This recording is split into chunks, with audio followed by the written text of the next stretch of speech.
YCP నేత బాపట్ల మాజీ MP Nandigam Suresh ను పోలీసులు అరెస్ట్ చేశారు. గుంటూరు జిల్లా మంగళగిరిలోని టీడీపీ కేంద్ర కార్యాలయంపై దాడి కేసులో నందిగం సురేష్ పై కేసు నమోదైంది. ఈ కేసులో ముందస్తు బెయిల్ మంజూరు చేయాలని ఆయన దాఖలు చేసిన పిటిషన్ను హైకోర్టు కొట్టేసింది. దీంతో ఆయన్ను అరెస్ట్ చేసేందుకు బుధవారం ఉద్దండరాయనిపాలెంలోని ఆయన ఇంటికి తుళ్లూరు పోలీసులు వెళ్లారు. ఆయన ఇంట్లో లేకపోవడంతో పోలీసులు వెనుదిరిగారు. హైదరాబాద్ లో ఉన్నారనే పక్కా సమాచారంతో ప్రత్యేక బృందం ఆయనను అరెస్ట్ చేసి మంగళగిరికి తరలించారు. కాగా ఈ కేసులో మరింత మందిని అరెస్ట్ చేసే అవకాశం ఉన్నట్టు తెలుస్తోంది.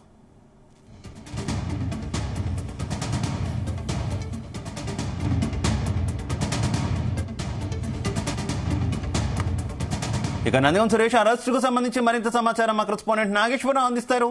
Nageswararao, good morning Shiva.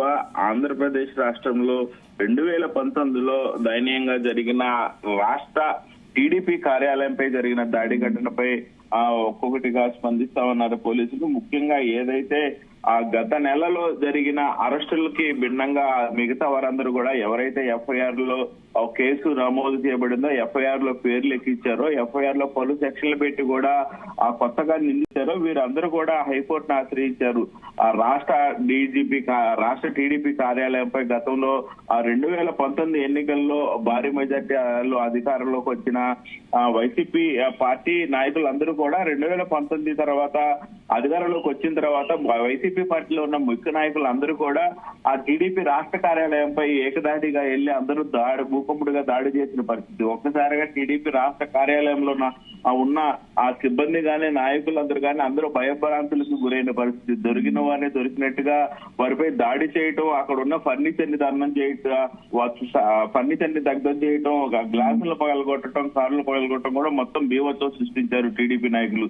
ఈ నేపథ్యంలోనే వైసీపీ పార్టీ అధికారంలోంచి దిగిపోయిన తర్వాత ఆ కేసు గురించి టీడీపీ నాయకులు గట్టిగా పట్టుకున్నారు. ఏదైతే 2019లో జరిగిన ఈ ఘటనపై అప్పుడున్న పోలీసులు తూతూ మంత్రంగా కొంత మేరకు కేసులు నమోదు చేసిన కొంతమంది పేరు పెట్టి వదిలేసిన నేపథ్యంలో ఇప్పటికి కూడా టీడీపీ నాయకులు కూడా అప్పుడు ఎవరైతే దాడి చేసిన సమయంలో ఉన్న పోలీసు అధికారులు ఉన్నారో వాళ్ళందరినీ కూడా వీఆర్కి పంపించిన పరిస్థితి, వాళ్ళందరికీ కూడా పోస్టింగ్ ఇయ్యని పరిస్థితి. నేడు టీడీపీ ప్రభుత్వం 2024 ఎన్నికల్లో ఎన్డీఏ కూటమి ఘనంగా అధికారంలోకి వచ్చిన తర్వాత ఏదైతే 2019 కేసుకు సంబంధించి కూడా రీఓపెనింగ్ చేశారు. అప్పుడు 16-17 మంది పేర్లు పెడితే నేడు ఏకంగా 70-80 సంఖ్యలో పేర్లు పెట్టిన పరిస్థితి ఉంది. మొత్తానికి కొంతమందిని అరెస్ట్ చేసిన నేపథ్యంలో తమను కూడా అరెస్ట్ చేయబోతున్నారంటూ దాదాపుగా 16-17 మంది హైకోర్టులో పిటిషన్ వేసిన పరిస్థితి అయితే ఉంది. మొత్తానికి వైసీపీ నేతలుగా హైకోర్టులో గట్టి దెబ్బ తగిలినట్టు ఉంది, గట్టి ఎదురు దెబ్బ తగిలింది అనుకోవచ్చు.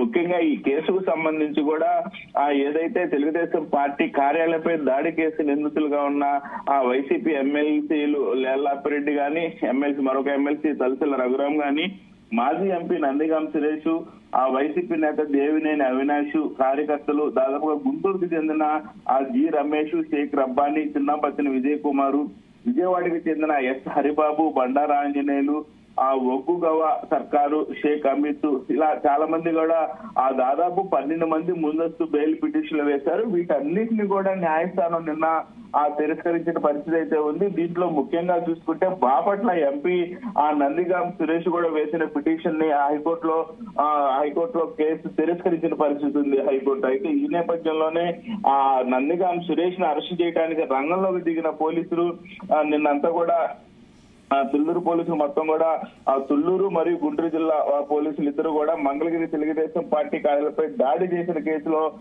ముందస్తు బెయిల్ కోసం పిటిషన్ పెట్టుకుని నందిగం సురేష్ వద్దకు చేరుకున్నారు.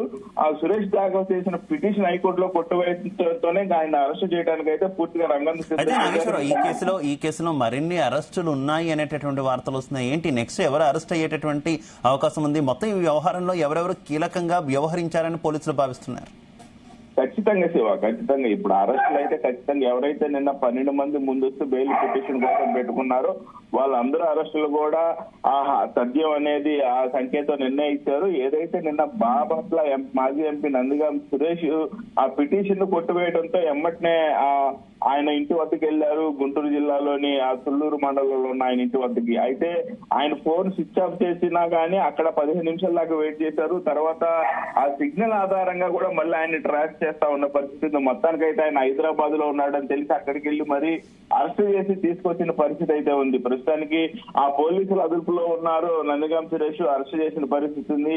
అయితే ఏదైతే 12 మంది ఉన్నారో లేల్లాపిరెడ్డి గాని, అలాగే ఆ దేవినేని అవినాష్ గాని, ఆ జగన్ కి అత్యంత సన్నిహితుడు జగన్ నీడు అనుకోవచ్చు, తలసిల రఘురాం గాని, అందరూ కూడా దాదాపుగా 12 మందిని కూడా త్వరలో అరెస్ట్ చేయబోతారనే సంకేతాలు కూడా మనకి వినపడతా ఉన్నాయి. దీనిలో భాగంగానే ముందుగా బాపట్ల మాజీ ఎంపీ నందిగం సురేష్ అయితే అరెస్ట్ చేసిన పరిస్థితి ఉంది. అలాగే ఆ తెలుగుదేశం పార్టీ కార్యాలయంపై దాడి కేసు దర్యాప్తులో చోటు చేసుకొని కొన్ని తీవ్ర జాప్యం వెనుక కూడా ఆ పెద్దల హస్తం ఉన్నట్టు, పార్టీ హస్తం ఉన్నట్లు కూడా హైకోర్టు గమనించినట్లు కూడా చెప్పింది. ఇది తీవ్రంగా పార్టీకి సంబంధించిన ఆ జోక్యం కారణంగానే మేము ఈ కేసును కూడా తిరస్కరిస్తున్నట్టు కూడా చెప్పింది. అలాగే ఏదైతే ఆ టీడీపీ రాష్ట్ర అధ్యక్షుడు అప్పుడు మాజీ ముఖ్యమంత్రి చంద్రబాబు నాయుడు ఇంటిపై చేసిన దాడికి సంబంధించి కూడా వాళ్ళు ముందస్తు బెయిల్ కోసం అప్లై చేసుకున్నారు జోగి బ్రదర్స్. అయితే ఈ నేపథ్యంలో వారి బెయిల్ ను కూడా హైకోర్టు కొట్టేస్తున్నట్టు కూడా పేర్కొంది. అది కొంత మేరకు పెండింగ్ లో పెట్టిన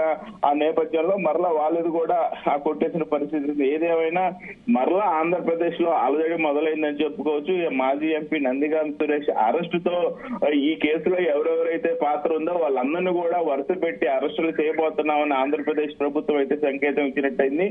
మరికొద్ది రోజుల్లో ఎమ్మెల్సీలు గాని, మాజీ ఎంపీలు గాని, మాజీ కార్పొరేటర్లు గాని, కార్పొరేటర్ భర్తలు గాని, ఆ డివిజన్ ఆ పట్టణ అధ్యక్షులు గాని మొత్తం దాదాపుగా ఇంకా 12 మంది ముఖ్యులు ఉన్నారు. ఇంకా కొంతమంది ఉన్నారు. ఈ 12 మందిని అరెస్ట్ చేసిన తర్వాత మరికొందరు మంది అరెస్ట్ ఉంటుంది అనటంలో ఎటువంటి సందేహం లేదు.